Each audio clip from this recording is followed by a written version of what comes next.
नमस्कार मित्रांनो, आपल्या सगळ्यांचं हार्दिक स्वागत आहे आपल्या आवडत्या कार्यक्रमात ज्याचं नाव आहे हॅलो डॉक्टर. मी डॉक्टर निखिल विद्या हरेंद्र शासने आपल्या सगळ्यांचं हार्दिक स्वागत करतो.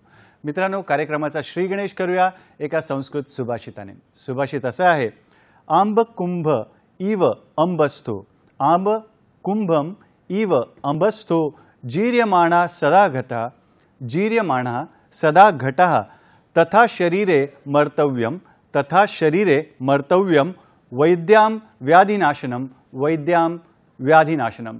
म्हणजे मित्रांनो, एखादं मडकं जे ते पाण्यात टाकलं तर कच्चं मडकं पाण्यात टाकलं ते आपोआप विरघळून जातं. म्हणजेच पाणी त्यात बदल आणतं, पाणी त्याला बरं करतं.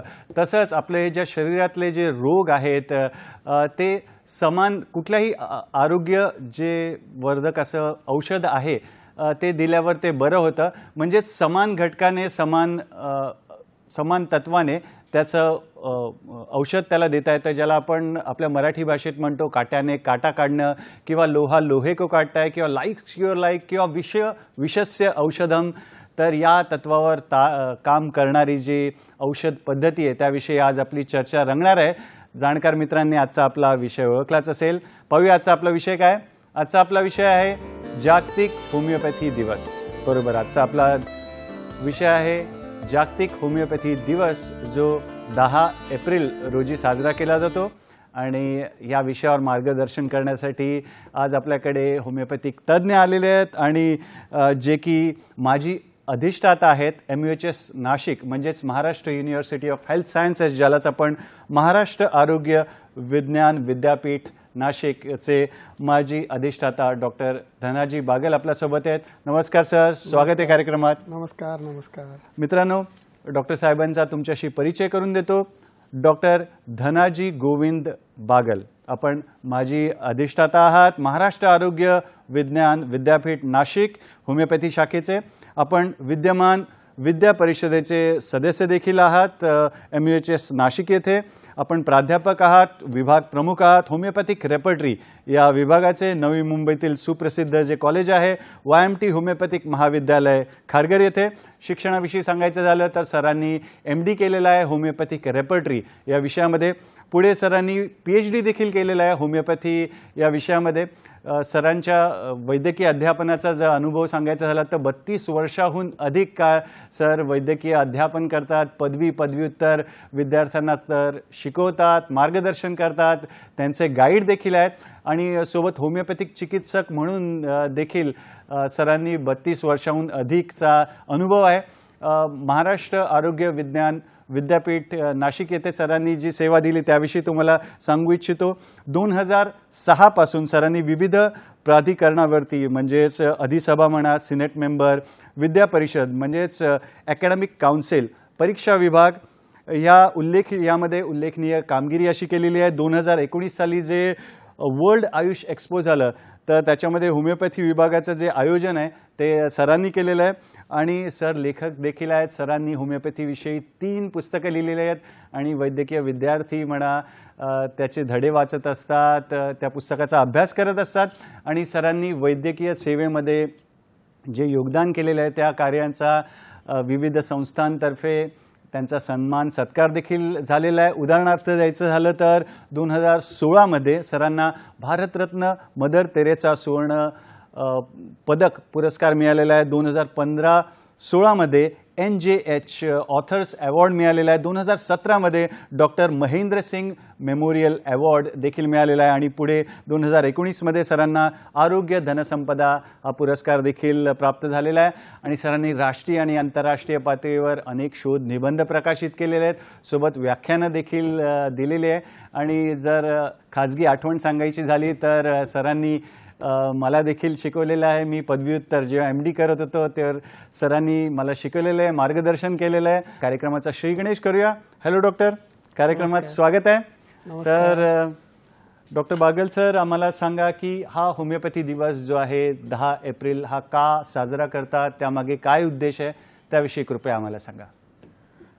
दरवर्षी 10 एप्रिल रोजी साजरा होणारा जागतिक होमिओपॅथी दिन होमिओपॅथीचे संस्थापक German doctor Christian Friedrich Samuel Hahnemann यांच्या जयंतीनिमित्त साजरा केला जातो. हा दिवस वैद्यकशास्त्रातील होमिओपॅथीच्या योगदानाला आदरांजली वाहतो आणि या पर्यायी उपचार पद्धतीबद्दल जागरूकता निर्माण करण्याचे उद्दिष्ट ठेवतो. आणि होमिओपॅथीचा शोध कसा लागला किंवा त्याविषयी देखील जाणून घ्यायला आवडेल आणि त्यामागे काय तत्वज्ञान आहे, काय तत्व आहे ते देखील कृपया आम्हाला सांगा. होमिओपॅथी ही जर्मन डॉक्टर सॅम्युअल हॅनिमॅन यांनी 18व्या शतकामध्ये शोधलेली एक सुरक्षित, नैसर्गिक आणि समचिकित्सा म्हणजेच लाईक्स क्युअर लाईक्स, सिमिलिया सिमिलिबस क्युरेंटर या तत्वावर आधारित उपचार पद्धती आहे. बरं. ही औषधे आजाराची मूळ कारणे नष्ट करून रोगप्रतिकारक शक्ती वाढवतात. होमिओपॅथी ही उपचार पद्धती मनोरचनेवर काम करते. त्यामुळे होमिओपॅथीचे औषध देताना रोग्याचे व्यक्तिमत्व, आवडीनिवडी, सवयी आणि एकूण आरोग्य विचारात घेऊन उपचार केले जातात. प्रत्येक औषधाला स्वतंत्र अस्तित्व, रूपरंग व स्वभाव आहे आणि ते आपल्याशी सहरूप असलेल्या व्यक्तीला बरे करू शकते, हे होमिओपॅथीचे मूळ सूत्र आहे. अर्थात एकाच आजाराचे 2 व्यक्तींना 2 तऱ्हेची वेगवेगळी औषधे दिली जाऊ शकतात. म्हणजेच शारीरिक आजार बरा करण्यासाठी होमिओपॅथी मानसिक आरोग्य दुरुस्त करून मग शरीरावर काम करते असे मानले जाते. फार लहान मात्रेत असलेल्या होमिओपॅथीच्या औषधात रोगनिवारणाची सुप्त शक्ती असते असं समजलं जातं. म्हणजेच एका रोग्यासाठी निवडायचे औषध रोगाच्या नावावर अवलंबून नसते, तर ते रोग्याच्या संपूर्ण शरीरात होणाऱ्या बदलावर अवलंबून असते. यासच सिमिलिया सिमिलिबस क्युरेंटर किंवा सारखेपणाचा कायदा असे म्हणतात. फारच छान. म्हणजे व्यक्तीची प्रकृती कशी आहे ते बघून वेगवेगळी औषधं आहेत एका आजारासाठी ती दिली जातात. म्हणजे सांगायचं झालं तर महिला जसं साडी आणि ब्लाऊजचं मॅचिंग करतात, तसं होमिओपॅथिक तज्ज्ञाच्या मनामध्ये कुठलं प्रकृती कुठली आणि कुठलं सुटेबल, कुठलं समान असं औषध देता येईल याविषयी विचार सुरू असतो. आणि सर, सुरुवात करूया या होमिओपॅथी या शब्दाकडून. म्हणजे या होमिओपॅथी म्हणजे काय त्याविषयी कृपया आम्हाला सांगा. होमिओपॅथी या शब्दाविषयी आणि अजून काय तुम्हाला होमिओपॅथीविषयी सांगता येईल. होमिओपॅथीची औषधं ही जी नैसर्गिक पदार्थ म्हणजे वनस्पती खनिजे वापरून बनवली जातात. त्याचा मूळ अर्क तयार केला जातो, त्याचं डायल्यूशन तयार केलं जातं आणि त्याचे शक्तिवर्धन आणि पोटेंटायझेशन तयार करून त्याच्या गोळ्यामधून ते हे औषधं दिली जातात. बरं. आणि कुठकुठल्या म्हणजे त्याचा सोर्स काय असतो. म्हणजे फक्त वनस्पतीपासून ती औषधं बनवली जातात का, की अजून कुठकुठल्या गोष्टीपासून ही औषधं बनवली जातात त्याविषयी कृपया आम्हाला सांगा. होमिओपॅथी औषधे मुख्यत्वे वनस्पती, खनिजे, धातूमध्ये सोने, चांदी, तांबे, प्राणीजन्य पदार्थ आणि काही रासायनिक पदार्थापासून ही औषधे बनवली जातात. या नैसर्गिक पदार्थापासून सर्वप्रथम याचा अर्क काढला जातो, त्यालाच मदर टिंक्चर असं म्हटलं जातं. बरं. आणि त्या मदर टिंक्चरचं डायल्यूशनमध्ये क्रिया केली जाते. या प्रक्रियेत मूळ अर्काचे प्रमाण अत्यंत कमी केले जाते. यासाठी अल्कोहोल, पाणी किंवा लॅक्टोज याचा वापर केला जातो. पदार्थ जितका जास्त सौम्य केला जातो तितकी त्याची औषधी शक्ती वाढते असं होमिओपॅथीमध्ये समजलं जातं. याच्या गोळ्या तयार केल्या जातात. त्या शुगर ऑफ मिल्क याच्यापासून गोळ्या तयार केल्या जातात आणि त्या गोळ्या सुकवून बाटलीमध्ये भरल्या जातात. औषधावरती पोटेंटायझेशन आणि सकेशन ही क्रिया केली जाते. हे होमिओपॅथीचे सर्वात महत्त्वाचं वैशिष्ट्य आहे. सौम्यीकरणाच्या प्रत्येक टप्प्यावर मिश्रणाला विशिष्ट पद्धतीने जोरात हलवले जाते किंवा घन पदार्थांना कुटले जाते. या प्रक्रियेमुळे औषधातील मूळ पदार्थाचा अंश कमी होतो, परंतु त्याची सूक्ष्म ऊर्जा शक्ती अनेक पटीने वाढली जाते. बरं. पोटेंटायझेशन आणि ट्रॅच्युरेशन विषयी आता सरांनी आपल्याला सांगितलं. आणि अजून काय सर औषधांविषयी सांगता येईल की किंवा समचिकित्सा जी आहे होमिओपॅथी आहे त्याचं वैशिष्ट्य काय त्याविषयी देखील आम्हाला जाणून घ्यायला आवडेल. होमिओपॅथीची महत्त्वाची वैशिष्ट्य म्हणजे निरोगी माणसाच्या शरीरात जी औषधे विशिष्ट लक्षणे निर्माण करतात तीच औषधे आजारी व्यक्तीला दिल्यास तो आजार बरा केला जातो. यालाच समचिकित्सा म्हणतात. यात केवळ आजार न बघता रुग्णाची मानसिक, शारीरिक आणि भावनिक स्थिती पाहून वैयक्तिक औषध दिले जाते. होमिओपॅथी औषधे वनस्पती, खनिजे आणि प्राणीजन्य पदार्थापासून बनवली जातात आणि ती गोड गोळ्या, थेंब किंवा चूर्णाच्या स्वरूपात दिली जातात. ही औषधे सूक्ष्म मात्रेत असल्यामुळे त्याचे दुष्परिणाम म्हणजे साईड इफेक्ट अगदी नगण्य असतात. बऱ्याचदा होमिओपॅथी ही औषधे दीर्घकालीन आजार जसे की ॲलर्जी, सांधेदुखी, त्वचेचे विकार, श्वसनाचे विकार आणि मानसिक ताणतणाव यासारख्या जुनाट आजारावरती ही पद्धती प्रभावी मानली जाते.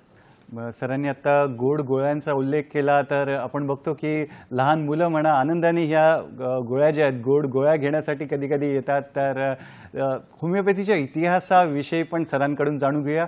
नुसता इतिहास नका सांगू सर, आम्हाला भूगोल देखील सांगा, म्हणजे होमिओपॅथीचा प्रचार प्रसार कसा झाला त्याविषयी देखील आम्हाला जाणून घ्यायला आवडेल.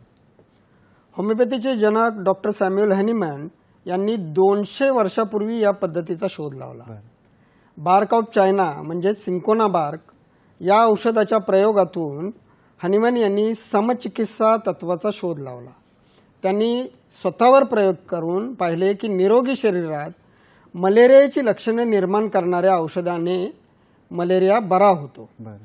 1790 मध्ये या तत्वाची प्रसिद्धी झाली आणि पुढील काळात ही पद्धत जगभर आणि विशेषतः भारतामध्ये लोकप्रिय झाली. भारतामध्ये होमिओपॅथी ही शासनाने मान्यता दिलेली एक महत्त्वाची वैद्यकीय उपचार पद्धती आहे. आणि सर भारताविषयी आपली चर्चा सुरू आहे, होमिओपॅथीविषयी चर्चा सुरू आहे, तर भारतात कसं प्रमाण आहे किंवा भारतात होमिओपॅथीची स्थिती काय आहे त्याविषयी देखील आम्हाला सांगा. भारतामध्ये होमिओपॅथीचे शिक्षण हे सध्या डिग्री आणि पोस्ट ग्रॅज्युएशन याच्यामध्ये दिलं जातं. डिग्रीमध्ये bachelor of homeopathy medicine and surgery म्हणजेच BHMS हा कोर्स 5.5 वर्षाचा आहे. यामध्ये 1 वर्षाचा आंतरवासीयता इन्क्लूड आहे आणि डॉक्टर ऑफ मेडिसिन हा 3 वर्षाचा हा कोर्स राबवला जातो. भारतामध्ये प्रमुख संस्था या कोर्सचं राबवणारी प्रमुख संस्था ही आहे राष्ट्रीय होमिओपॅथी आयोग म्हणजेच national commission for homeopathy NCH. ही आयुष मंत्रालयाअंतर्गत भारत सरकारची एक वैधानिक संस्था आहे. होमिओपॅथी शिक्षण आणि व्यवसायाचे नियमन करण्याची 2020च्या कायद्यानुसार याची स्थापना झालेली आहे, ज्याने पूर्वीच्या सेंट्रल काउन्सिल ऑफ होमिओपॅथी म्हणजे CCH ची जागा घेतलेली आहे. हे होमिओपॅथीचा दर्जा सुधारणे आणि पारदर्शकता वाढवण्याचे काम करते. दुसरी याला जोडूनच एक संस्था आहे ती म्हणजे central council of research in homeopathy. हे एक क्षेत्रातील मुख्य संशोधन संस्था आहे जे आयुष मंत्रालयाच्या अंतर्गत काम करते. CCRAचे एक प्रादेशिक ऑफिससुद्धा रिजनल संस्थासुद्धा मुंबईत कार्यरत आहे. या शिक्षण पद्धतीमध्ये होमिओपॅथीचा विद्यार्थी हा मॉडर्न मेडिसिनमध्ये जे विषय शिकवले जातात जसे की ॲनाटॉमी, फिजिओलॉजी, पॅथॉलॉजी या विषयांच्या अभ्यासाबरोबरच होमिओपॅथीच्या विषयाचा जसे की homeopathy pharmacy, Organon of medicine, principles of homeopathic philosophy, homeopathic materia Medica आणि होमिओपॅथिक रेपर्टरी या विषयाचा सुद्धा सखोल अभ्यास या शिक्षण पद्धतीमध्ये केला जातो आणि त्याचा रिझल्ट हा विद्यार्थ्यांकडून मिळत असतो. फारच छान. मित्रांनो, आज आपली चर्चा सुरू आहे साबुदाण्याच्या गोड गोड गोळ्या असे जे लहान मुलं ओळखतात त्या होमिओपॅथीविषयी. आम्ही मजेने म्हणतो की या साबुदाण्याच्या गोळ्या त्या उपवासाला देखील चालतात. तर ज्येष्ठ होमिओपॅथिक तज्ज्ञ डॉक्टर बागल सर आपल्यासोबत आहे. मित्रांनो, वेळ झाली एका छोट्याशा विश्रांतीची. पाहत आपला आवडता कार्यक्रम हॅलो डॉक्टर फक्त आणि फक्त दूरदर्शनच्या सह्याद्री वाहिनीसाठी, प्रत्येक घरासाठी, घरातल्या प्रत्येकासाठी. विश्रांतीनंतर पुन्हा एकदा आपलं स्वागत आहे आपल्या आवडत्या कार्यक्रमात ज्याचं नाव आहे हॅलो डॉक्टर. आणि आज चर्चा सुरू आहे जागतिक होमिओपॅथी दिवस जो 10 एप्रिलला साजरा केला जातो. आणि या विषयावर आपल्याला मार्गदर्शन करण्यासाठी माजी अधिष्ठाता होमिओपॅथी शाखेचे महाराष्ट्र आरोग्य विज्ञान विद्यापीठ नाशिक डॉक्टर बागल सर आपल्यासोबत आहेत, ज्यांनी MD केलेलं आहे होमिओपॅथीमध्ये आणि PhD देखील केलेलं आहे. सर, हे जागतिक होमिओपॅथी दिवस जो आहे त्याची या वर्षाची थीम म्हणजेच घोषवाक्य काय आहे त्याविषयी देखील आम्हाला जाणून घ्यायला आवडेल. आणि मित्रांनो, तुमच्या फोनची देखील आम्ही वाट पाहतोय, तर जरूर आम्हाला फोन करून आपला प्रश्न विचारा. काय सांगणार डॉक्टर साहेब? जागतिक होमिओपॅथी दिन 2026 वर्ल्ड होमिओपॅथी डे 2026 ची अधिकृत थीम संशोधन, सक्षमीकरण, प्रवीणता वाढवणे म्हणजेच रिसर्च स्ट्रेंथनिंग एनहॅन्सिंग प्रोफिशियन्सी अशी आहे. 10 एप्रिल रोजी डॉक्टर सॅम्युअल हॅनिमॅन यांच्या जयंतीनिमित्त होमिओपॅथीमधील प्रगत संशोधन आणि आरोग्यसेवेतील या पद्धतीची भूमिका अधोरेखित करण्याकरता हा दिवस साजरा केला जातो. बरं. आणि सध्या भारतामध्ये काय काय उपक्रम चालू आहेत की होमिओपॅथी क्षेत्राविषयी ते देखील आम्हाला जाणून घ्यायला आवडेल. भारतामध्ये राष्ट्रीय आयुष मिशन हे आयुष मंत्रालयाच्या अंतर्गत होमिओपॅथी औषधोपचार सरकारी आरोग्य केंद्रावर म्हणजेच PSC, CSC आणि जिल्हा रुग्णालयामध्ये उपलब्ध करून दिले जातात. थोडक्यात आयुष मंत्रालयाच्या छत्राखाली होमिओपॅथी ही भारतात एक मुख्य प्रवाहातील पर्यायी उपचार पद्धती म्हणून वेगाने विकसित होत आहे. आणि हे उपक्रम जे चालू आहेत त्यामागे हेतू काय आहे किंवा त्यामागचा उद्देश काय आहे ते पण आम्हाला जाणून घ्यायला आवडेल. यामागे महत्त्वाचा उद्देश म्हणजे सार्वजनिक आरोग्य व रोगप्रतिकारक शक्ती ही वाढली पाहिजे. याकरता आयुष मंत्रालयाने रोगप्रतिकारक शक्ती वाढवण्यासाठी होमिओपॅथी औषधांचा पुरवठा केला आहे. महाराष्ट्रात जिल्हा परिषदेमार्फत ग्रामीण भागात 50 वर्षावरील नागरिकांना ही औषधे दिली जातात. साथीच्या काळात होमिओपॅथी औषधांचा वापर प्रतिबंधक उपाय म्हणून करण्यात आला होता. दुसरा महत्त्वाचा उपक्रम आहे की डिजिटल उपक्रम आहे हा. यामध्ये आयुष ग्रीड, टेलिमेडिसिन आणि महाआयुष ॲप असे 3 उपक्रम राबवले जातात. आयुष ग्रीड हा आयुष मंत्रालयाने आयुष ग्रीड नावाचे एक डिजिटल आरोग्य प्लॅटफॉर्म विकसित केले आहे. याद्वारे होमिओपॅथी रुग्णालये, संशोधन आणि शिक्षण यांचा डिजिटल स्वरूपात या तिन्हींना जोडलं गेलेलं आहे. टेलिमेडिसिन याचा वापर लॉकडाऊन दरम्यान खूप मोठ्या प्रमाणात झाला. होमिओपॅथी सेवा ही टेलिमेडिसिनद्वारे उपलब्ध करून दिली होती आणि याचा लाभ अनेक लोकांनी घेतला होता. आणि आता महाआयुष ॲप हे औषध वितरणासाठी व औषधाच्या माहितीसाठी आणि झालेले औषध वितरण हे संकलन करून महाआयुष ॲपसारखे डिजिटल साधनाचा वापर केला जात आहे. फारच छान. डॉक्टर साहेब, या वळणावर आपल्याला एक फोन आलेला आहे. तर सिन्नरहून रुपेश गुजराथी यांचा फोन आहे, तर पाहूया त्यांचा प्रश्न काय. नमस्कार रुपेश दादा, स्वागत आहे कार्यक्रमात. कृपया आपला प्रश्न विचारा. सलग प्रश्न विचारा. आवाज येतोय? बहुतेक संपर्क तुटलेला आहे सर. हा सलग हा येतोय सलग प्रश्न विचारा. माझा प्रश्न असा आहे की मी असं ऐकण्यात आलो आहे की होमिओपॅथी ट्रीटमेंट स्लो ट्रीटमेंट आहे. बरं. हा, काहींना म्हणजे ज्यांना लहानपणापासून मधुमेह असतो, डायबिटीस, म्हणजे ते इन्शुलिनवर असतात, इन्शुलिनचं इंजेक्शन घ्यावे लागते, त्यांना ही ट्रीटमेंट दिली तर ती लागू होते का? आणि दुसरी गोष्ट अशी की आपलं समजा डोळ्याच्या आजाराला मोतीबिंदू असेल तर त्याच्यावर सुद्धा ही काम करते का? जो म्हणजे सुरुवात असली मोतीबिंदूचा, एकदम छोटासा मोतीबिंदू असला तर या ट्रीटमेंटनी तो कमी होऊ शकतो का? अशी याबद्दल थोडीशी मला माहिती हवी होती. सुंदर प्रश्न आहे रुपेश. हा, खूपच चांगला आपला प्रश्न आहे. होमिओपॅथी ही जुनाट आजारावरती काम करते, परंतु जर पॅथॉलॉजिकल चेंजेस म्हणजे जसं आता तुम्ही म्हणताय की मोतीबिंदू झालेला आहे, तर मोतीबिंदू झालेला आहे तर त्यामध्ये पॅथॉलॉजिकल चेंजेस झालेले आहेत. एकदा का ते पॅथॉलॉजिकल चेंजेस झालेले आहेत तर ते रिव्हर्ट करणं खूप अशक्य आहे होमिओपॅथीमार्फत. परंतु त्याचा प्रोग्रेस, त्या मोतीबिंदूचा प्रोग्रेस थांबवणं हे त्या होमिओपॅथी याच्यावरती काम करू शकतं. दुसरा प्रश्न आपला याला जोडूनच होता की आपण मधुमेह झालेला आहे आणि लहानपणापासून मधुमेह आहे अशा पद्धतीचा प्रश्न होता. तर हा जो कंजनायटल डिसीज आहे यावरती त्या मधुमेहापासून होणारे इतर जे आजार आहेत ते होमिओपॅथीच्या औषधाने रोखले जाऊ शकतात. आणि सर त्यांचा एक प्रश्न असा पण होता की बरेच जणांना असा गैरसमज आहे की होमिओपॅथी स्लो काम करतं, वेळ लागतो. तर गैरसमजाचा मुद्दा पण रुपेश दादांनी उचललेला आहे, छेडलेला आहे. तर आपण त्याविषयी देखील थोडंफार आम्हाला मार्गदर्शन करा. काय वाटतं, होमिओपॅथी स्लो काम करतं किंवा अजून काय समाजात याविषयी समज आहेत, गैरसमज आहेत, त्याविषयी देखील आम्हाला जाणून घ्यायला आवडेल. सामान्यतः होमिओपॅथी संबंधित सामान्य गैरसमज असे आहेत की होमिओपॅथी हे फक्त प्लॅसेबो आहे, होमिओपॅथी औषधे खूप हळू काम करतात, होमिओपॅथीमध्ये कोणतेही पथ्य पाळावे लागत नाही, होमिओपॅथी औषधामुळे आजार सुरुवातीला वाढला जातो, होमिओपॅथी सर्व प्रकारच्या आजारावर काम करत नाही. तर हे सगळे गैरसमज आहेत.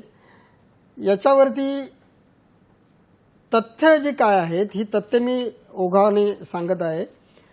जसं म्हटलं की होमिओपॅथी औषधे खूप हळू काम करतात, तर तथ्य असं आहे की होमिओपॅथी तीव्र आजारावरती सुद्धा अत्यंत वेगाने काम करतात. जसे की ताप आलेला आहे, होमिओपॅथीच्या औषधांनी ताप काही मिनिटामध्ये अथवा काही तासामध्ये ताप कमी केला जातो. जुलाब, सर्दी ही या आजारावरती अत्यंत वेगाने होमिओपॅथी औषध काम करतं.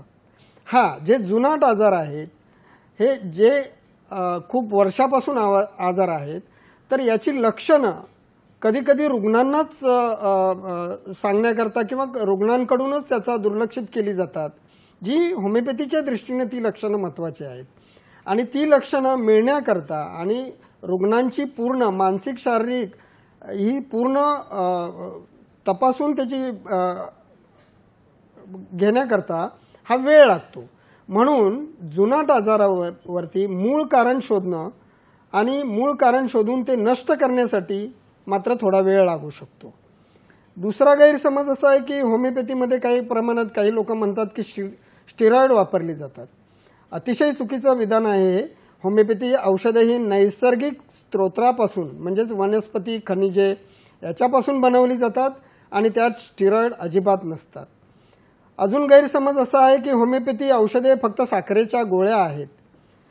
वैज्ञानिकदृष्ट्या हे चुकीचं आहे. या औषधामध्ये अत्यंत सूक्ष्म प्रमाणामध्ये औषधी गुणधर्म असतात जे शरीराची रोगप्रतिकारक शक्ती वाढवते.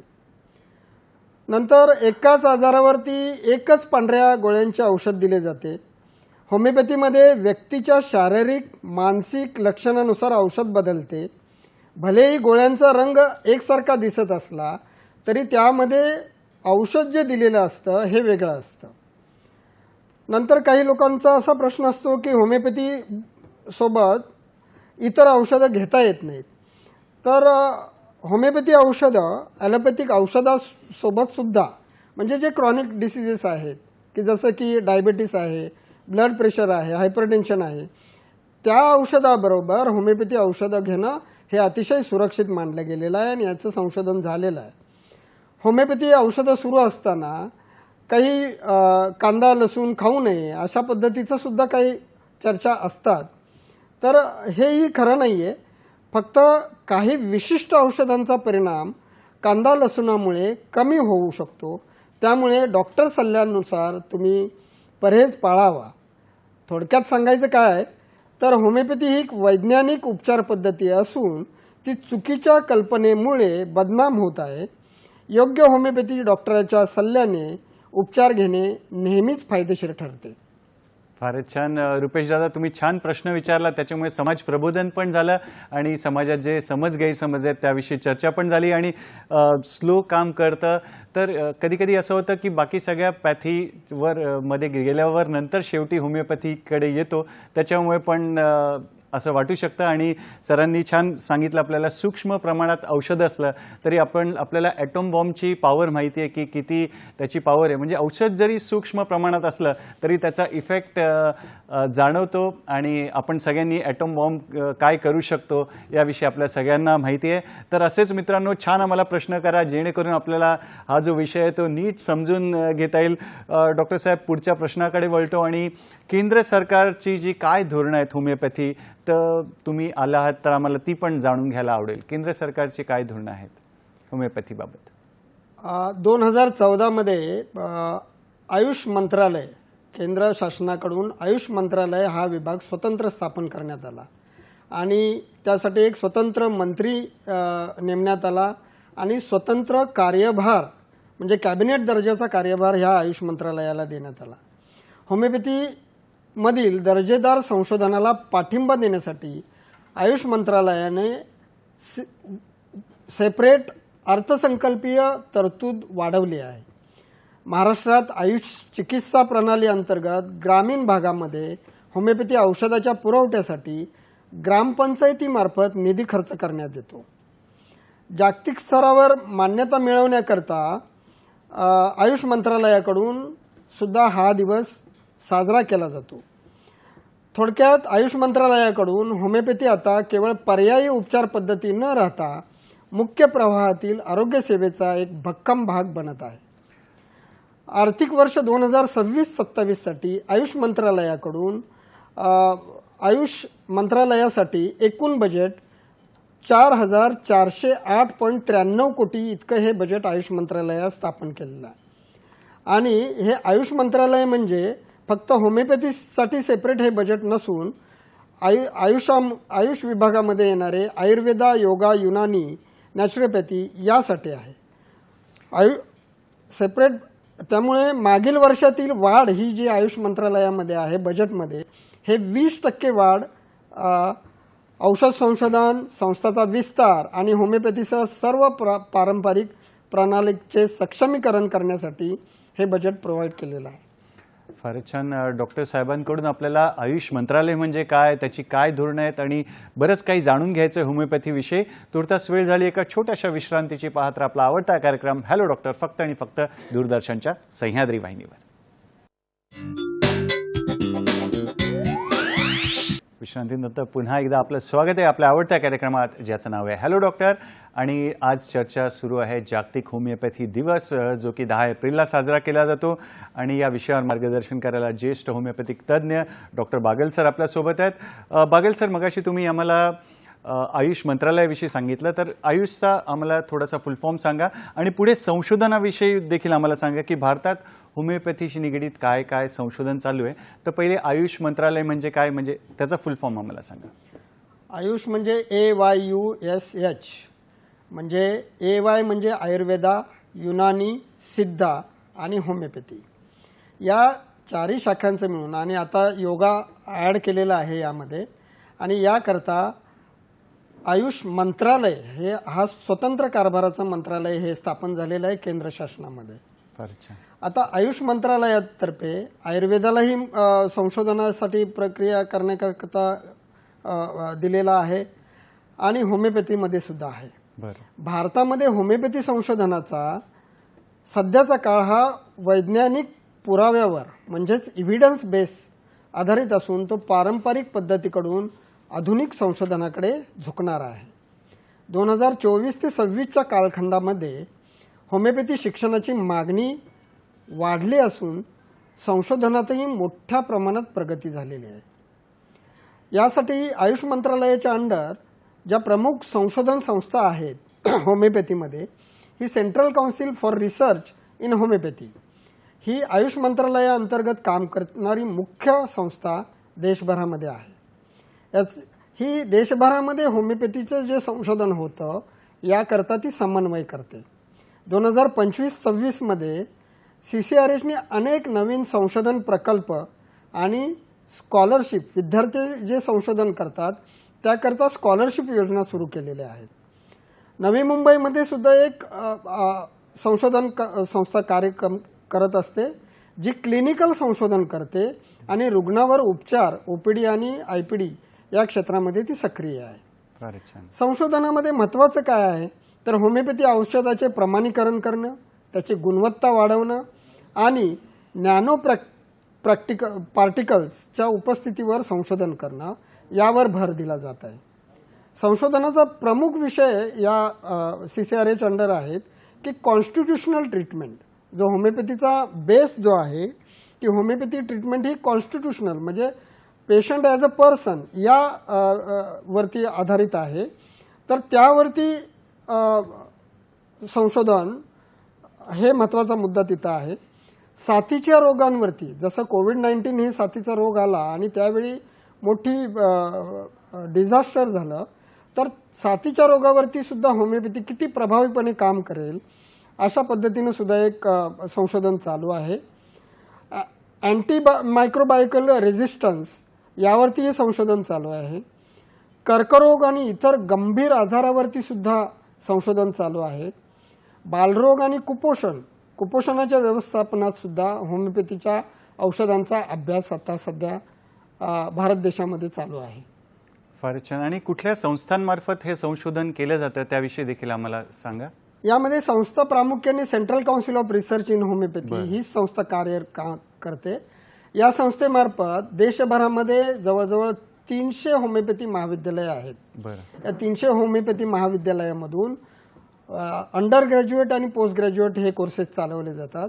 पोस्ट ग्रॅज्युएटच्या विद्यार्थ्यांना काही संशोधन दिलेलं जातं, संशोधनाचे टॉपिक दिले जातात आणि विद्यार्थ्यांना सुद्धा जे UG विद्यार्थी आहेत यांना सुद्धा संशोधनाकरता त्यांना चालना दिली जाते आणि सेकंड इयर, थर्ड इयर किंवा फोर्थ इयर, फायनल इयरच्या विद्यार्थ्यांना सुद्धा हे संशोधन करण्याची मुभा दिलेली आहे. आणि त्याकरता आयुष मंत्रालयाकडून मोठ्या प्रमाणामध्ये स्कॉलरशिप किंवा ग्रँट ही मंजूर करून दिली जाते संशोधनाचे विषय पाहून. फारच छान. जे होमिओपॅथीचे विद्यार्थी आहेत त्यांना ही आनंद वार्ता आहे आणि महत्त्वाची शिष्यवृत्तीशी निगडीत आणि संशोधन ज्यांना करायचं आहे त्याच्यासाठी महत्त्वाची माहिती सरांनी इथे दिलेली आहे. आणि सर, भविष्यामध्ये म्हणजे होमिओपॅथीची वाटचाल किंवा भविष्यासाठी काय योजना आहेत त्याविषयी देखील आम्हाला जाणून घ्यायला आवडेल. आपल्या आयुष मंत्रालयाकडून केंद्र शासनाच्या धोरणानुसार इंटिग्रेटिव्ह मेडिसिन ही संकल्पना राबवली जाते. म्हणजेच काय की ॲलोपॅथीच्या जोडीने होमिओपॅथी वापरून रुग्णांना चांगले परिणाम देण्यावरती भर केलेला आहे. बरं.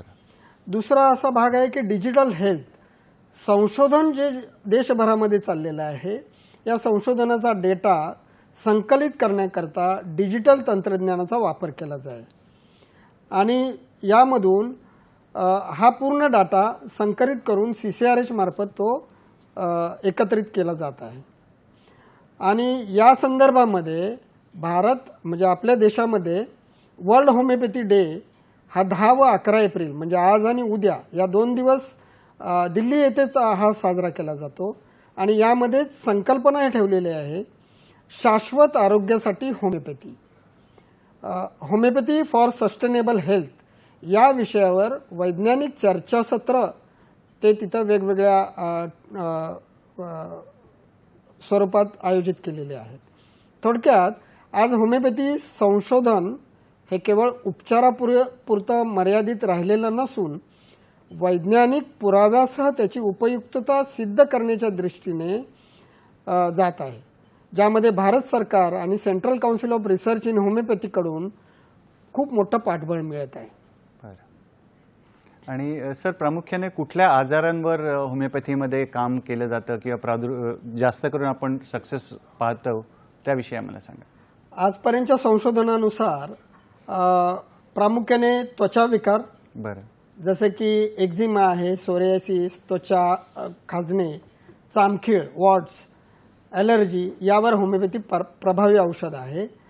हे औषध मनाच्या ताणाशी संबंधित त्वचाविकाराशी काम करतं आणि यातील होमिओपॅथीमध्ये प्रामुख्याने औषधं वापरली जातात ती म्हणजे सल्फर, आर्सेनिक अल्बम, सोरायनम, मार्क्सॉल, ग्रॅफायटिस, नॅट्रम मूळ. बरं. दुसरा लहान मुलांचे आजार म्हणजे चाइल्डहुड डिसीजेस, जसं की सर्दी, खोकला, हलका ताप, गॅसेस, पोटदुखी, उलट्या, जुलाब, जंत कातडीवर रॅशेस येणं, कान दुखणं, दात येताना लहान मुलांना होणारा जो त्रास आहे, बेड वेटिंग, बालदमा आणि वर्तणुकीतील समस्या. हल्ली लहान मुलांच्या खूप वर्तणुकीमधील समस्या आहेत. त्याला ADHD या नावानं सुद्धा हे केलं जातं. खूप मुलं हट्टी झालेले आहेत, चिडचिड आहेत. यावर गोड गोळ्या स्वरूपातील औषधे खूप उपयुक्त ठरतात.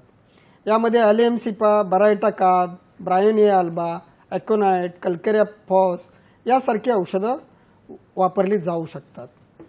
जे जुनाट आजार आहेत, क्रॉनिक जे संधिवात, दमा, ॲलर्जी, थायरॉइड, मधुमेहाच्या तक्रारी, मायग्रेन यासारख्या आजारावरती सुद्धा होमिओपॅथीची औषधं खूप चांगल्या पद्धतीनं वापरली जाऊ शकतात. मानसिक आजार जसे की नैराश्य, ताणतणाव, निद्रानाश यावरही होमिओपॅथी नॅट्रमूर, प्लॅटिना यासारखी औषधं वापरली जाऊ शकतात. मणक्याचे आजार आहेत, स्पायनल डिसऑर्डर्स, कंबरदुखी, मानदुखी, सायाटिका, सांधेदुखी यावर होमिओपॅथी उपचारांनी खूप आराम मिळतो. यामध्ये रस्टॉक्स, अर्निका, ब्रायोनिया यासारखी औषधं वापरली जाऊ शकतात. इतर जे काही डिसीजेस आहेत, पित्तप्रकोप, मूळव्याध, टॉन्सिल, ॲसिडिटी, पित्ताशयातील खडे, किडनीतील खडे, अनियमित मासिक पाळी यासारख्या समस्यावरती होमिओपॅथी उपचार खूप चांगल्या पद्धतीने होत आहेत.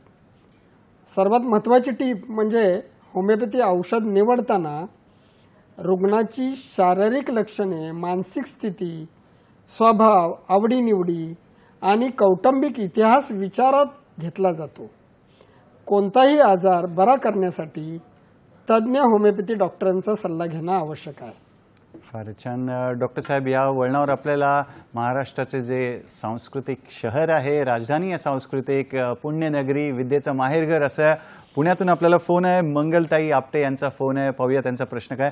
नमस्कार मंगलताई, स्वागत आहे कार्यक्रमात. आपला प्रश्न विचारा. नमस्कार. आता जागतिक होमिओपॅथीच्या ह्याच्यात आपलं खूप शुभेच्छा. धन्यवाद. आणि दुसरी गोष्ट म्हणजे मला होमिओपॅथीच्या असं विचारते, सर्दी खोकला झाला की 12 अक्षरीचं जे असतं तर त्याचे औषधं कितपत योग्य पडतात सर्दी खोकला ताप असेल तर त्या बाबतीत आपण काही सांगू शकाल का? नाही आजचा दिवस खूप छान, त्या बाबतीत आपण सांगाल का, मार्गदर्शन कराल का? फारच छान प्रश्न आहे डॉक्टर साहेब. ॲक्यूट डिसिजेससाठी 12 अक्षरी औषधं खूप चांगल्या प्रमाणात प्रभावी पडतात. परंतु जर वारंवार सर्दी खोकला होत असेल, वारंवार सर्दी होत असेल तर ही औषधं आपण स्वतः न घेता आपल्या जवळच्या होमिओपॅथी डॉक्टरांचा सल्ला घेऊन जर घेतली तर बरं पडेल.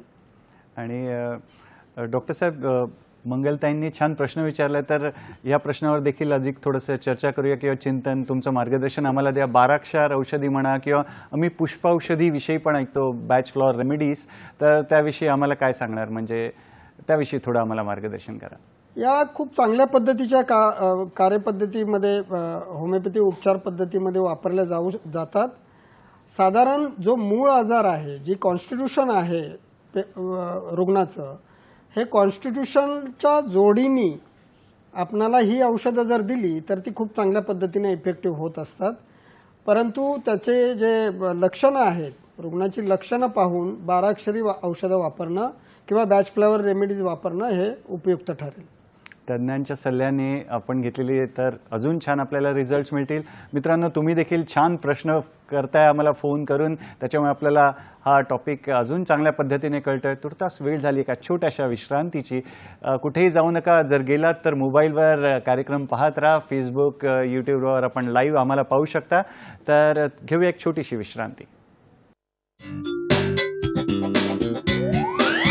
शांतीनंतर पुन्हा एकदा आपलं स्वागत आहे आपल्या आवडत्या कार्यक्रमात, ज्याचं नाव आहे हॅलो डॉक्टर. आणि आज आपली चर्चा सुरू आहे जागतिक होमिओपॅथी दिवस, जो 10 एप्रिलला आपण साजरा करतो. आणि आपल्याला ज्येष्ठ होमिओपॅथिक तज्ज्ञ, माजी अधिष्ठाता MUHS नाशिक आपल्याला मार्गदर्शन करतायत डॉक्टर बागल सर. आणि बागल सर, आता आपल्याला एक फोन आलेला आहे, पाहूया त्यांचा प्रश्न काय. उषाताईंचा फोन आहे, हिंगोलीहून फोन आहे. नमस्कार उषाताई, स्वागत आहे कार्यक्रमात. कृपया आपला प्रश्न विचारा. सलग प्रश्न विचारा. सर नमस्कार. सर नमस्कार. टीव्हीचा आवाज प्लीज बंद करा, जेणेकरून आम्हाला स्पष्ट. हो, माझं नाव आलो. हॅलो.